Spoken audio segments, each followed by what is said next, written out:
Nosso evangelho de hoje é Lucas 19, de 11 a 28. Hoje, dia de Santa Cecília, Virgem e Mártir. Naquele tempo, Jesus acrescentou uma parábola, porque estava perto de Jerusalém, e eles pensavam que o reino de Deus ia chegar logo. Então Jesus disse: Um homem nobre partiu para um país distante, a fim de ser coroado rei e depois voltar. Chamou então 10 dos seus empregados, entregou 100 moedas de prata a cada um e disse: Procurai negociar até que eu volte. Os seus concidadãos, porém, o odiavam e enviaram uma embaixada atrás dele, dizendo: Nós não queremos que esse homem reine sobre nós. Mas o homem foi coroado rei e voltou. Mandou chamar os empregados, aos quais havia dado dinheiro, a fim de saber quanto cada um havia lucrado. O primeiro chegou e disse: Senhor, as 100 moedas renderam 10 vezes mais. O homem disse: Muito bem, servo bom. Como foste fiel em coisas pequenas, recebe o governo de 10 cidades. O segundo chegou e disse: Senhor, as 100 moedas renderam 5 vezes mais. O homem disse também a este: Recebe tu também o governo de 5 cidades. Chegou o outro empregado e disse: Senhor, aqui estão as tuas 100 moedas, que guardei no lenço. Pois eu tinha medo de ti, porque tu és um homem severo. Recebes o que não deste e colhes o que não semeaste. O homem disse: Servo mau, eu te julgo pela tua própria boca. Tu sabias que eu sou um homem severo, que recebo o que não dei e colho o que não semeei. Então, por que tu não depositaste meu dinheiro no banco? Ao chegar, eu o retiraria com juros. Depois disse aos que estavam aí presentes: Tirai dele as 100 moedas e dai-as àquele que tem 1000. Os presentes disseram: Senhor, esse já tem 1000 moedas. Ele respondeu: Eu vos digo, a todo aquele que já possui, será dado mais ainda. Mas aquele que nada tem, será tirado até mesmo o que tem.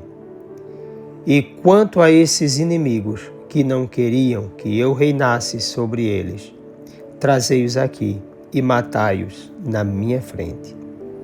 Jesus caminhava à frente dos discípulos, subindo para Jerusalém. Palavra da salvação. Em Mateus 25, 14 a 30, essa parábola trata dos talentos e faz referência a um homem rico. Aqui em Lucas, trata de moedas, minas, e de um nobre que vai receber um título de rei. O fundo histórico é da ida de Arquelau, filho de Herodes Magno, a Roma, para receber de Augusto tal título, tendo em vista o governo de Judá. Nobres judeus, antes dele, manifestaram ao imperador sua repulsa ao filho de Herodes, que não recebeu o título de rei, e por isso mesmo, ao retornar, mandou massacrar a todos os traidores. Pois bem, saindo do dado histórico, afirmamos que aquele que recebe uma quantidade X de moedas é justamente aquele que tem capacidade para multiplicá-la.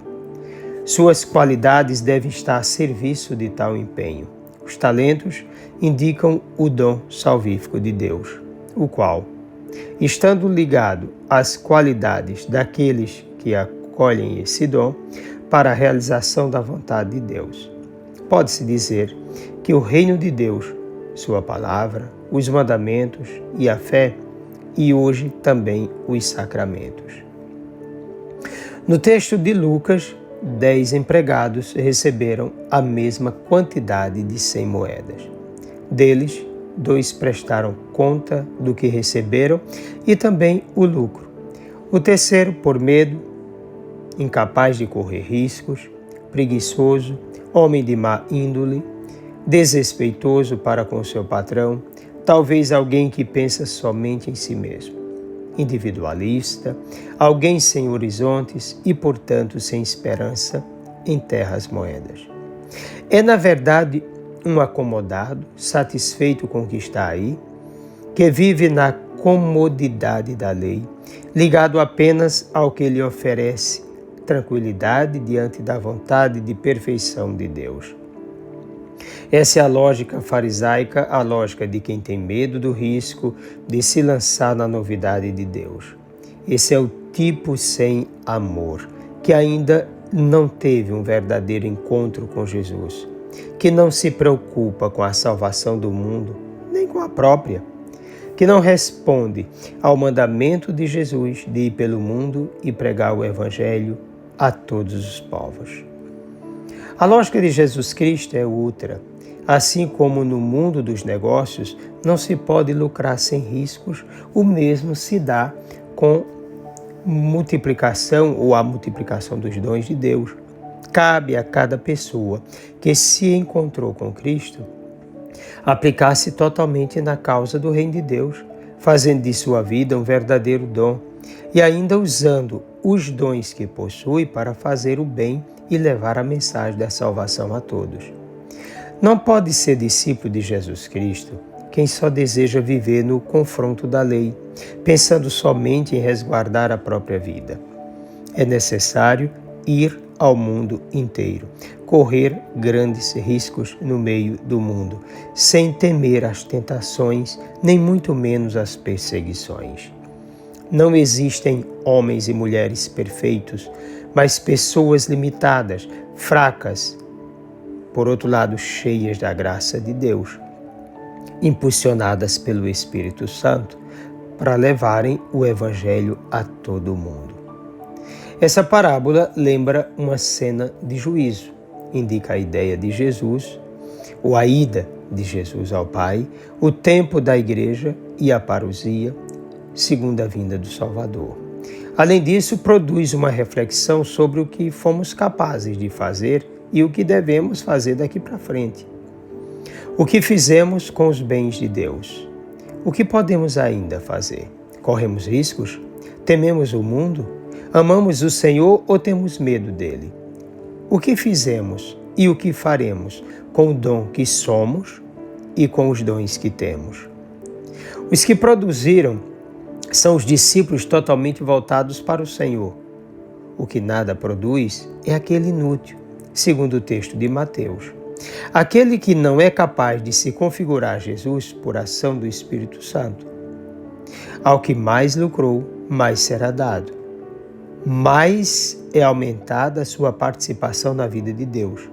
Quanto mais voltado para Deus, mais conhecedor da verdade, mais responsabilidade salvífica, mais entrega de si mesmo, mais todo de Deus. Então está na hora de repensarmos a nossa vida, de respondermos a Deus, de descobrirmos esses dons que somos e os dons que temos. Perguntar ao Senhor o que Ele quer de nós. Eu gostaria, como citei numa live, você pode encontrar no YouTube, 4 coisas importantes e que são urgentes hoje. Primeiro, aderir a Deus verdadeiramente. Segundo, ter intimidade profunda com Ele. Terceiro, conhecê-lo e conhecer seu plano salvífico. Quarto, deixar-se transformar de tal modo que possa cada um ser verdadeiro instrumento da realização desse projeto salvífico de Deus. Com certeza, dessa forma, vamos colocar os dons de Deus em prática. Desça sobre ti a bênção do Deus Todo-Poderoso, Pai, Filho e Espírito Santo. Um forte e carinhoso abraço.